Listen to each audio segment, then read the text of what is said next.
Hi! Naka-familiar ba mo sa place? Yes, kay baw kung kahibaw mo asa ni siya dapita, kay usa ni siya sa sikat nga lugar nga bahalag layo at tuon yun labi mag-rides. Yes, naa dito sa Tuburan 360. Wait. Unsa din naa dinha ba? Well, aside sa feeling nga naka sa top of the world, ilahasang i-showcase din niya ang ilang coffee nga gikan gyud sa ilang coffee farm. But wait, restroom check. Bitaw uy, di giba lalim mapagsag ka dinhi ba labi naglayo kay sa ni siyang lugar sa amua. So dili dyan malikayan mangita kag CR inig abot. And of course, limbyo kay lang CR dinhi bisag gamay ra tuod siya. Laisyo na kaysa na lang interior design sa CR palang daan ay unsa na lang kag sasakop no? Hey, palangga. Hi!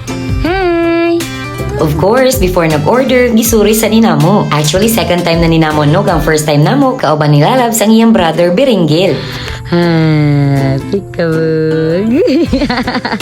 Magkurus maot. Yes, ampay sa kay ni sa mong baby ba kay at least bitaw lahi na sa makita sa iyang mga mata. But of course, mas ampay ni sa iyang mama ang kanang laglaag. Sa katong first time pag anina mo as in lapad pa kay ni siya no, dili pag inani kanindot ang iyahang lugar. I mean, wala pa ning building ba kay given naman gud aning lugar nga nindot kini siya view no. And second time sa among pagsuri diri kuyog ako ang mga college best friends. E dili pa gid siya inani kanindot ba pero karon no as in daghan gyud kay nga usab. And wait, karon nga laag is kuyog na gid namo among baby palangga. Og inig visit nimo matubag gyud imong pangutana og ngano 360 gyud ang tawag dinhi. Og mao na nga bisag asa ka mo tan-aw as in pagkanindot gyud sa view. So og need nimo mo take a break sa imong busy city life, then Tuburan 360 is perfect for you. Charis, bitaw wala jud Gemma samot nag coffee lover sad ka. As what I have mentioned earlier, yes ilha jud ipasigarbo dinhi ang ilahang kape. And of course, di kalimtan ng mga sweets nga perfect kayo sa ilahang coffee. And don't miss their kape torta kay lami jud kaayo. And the atmosphere sa ilang cafe is really giving. Wait, na-mention ba na ako nga dili lalim ang pagsag ka dire? But worth it ra jud kaayo inig abot nimo dinhi. Sa mga nangutana ko ang ilang price range diri, mahal ba? Kay lagi pagkatuyoon baya gid aning lugara. Pero nakasulod na kag Starbucks ug Boss Coffee, maumaor gid sila kantidara.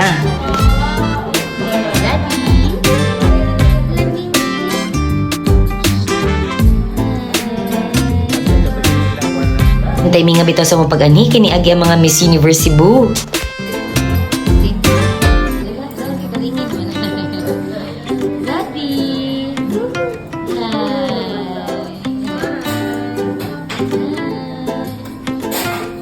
And of course, gi-enjoy na namo ilang food while nag-enjoy sa misa ilang lugar. By the way, mga 4 PM na din misag ka dinhi and medyo taligsik yun yung adlaw no, so wala dyan napakita dira ang nindot kayo nga sunset. As in, one of the best sunsets gyud ang akong na-witness dinhi sa Tuburan 360. So nagplan mo nga mabisitan dinhi, siguro alang gyud nga nindot ang panahon.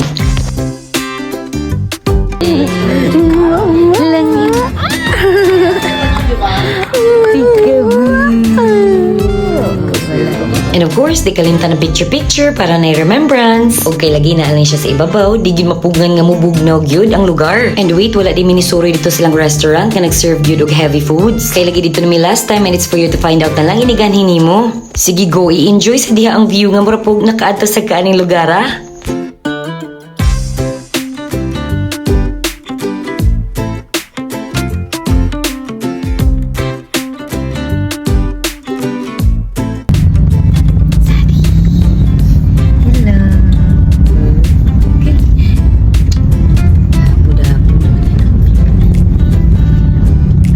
I hope na-enjoy ka kay na-enjoy sa gyud mi sa mo tamong boss bebe. Ari lang sa, thank you!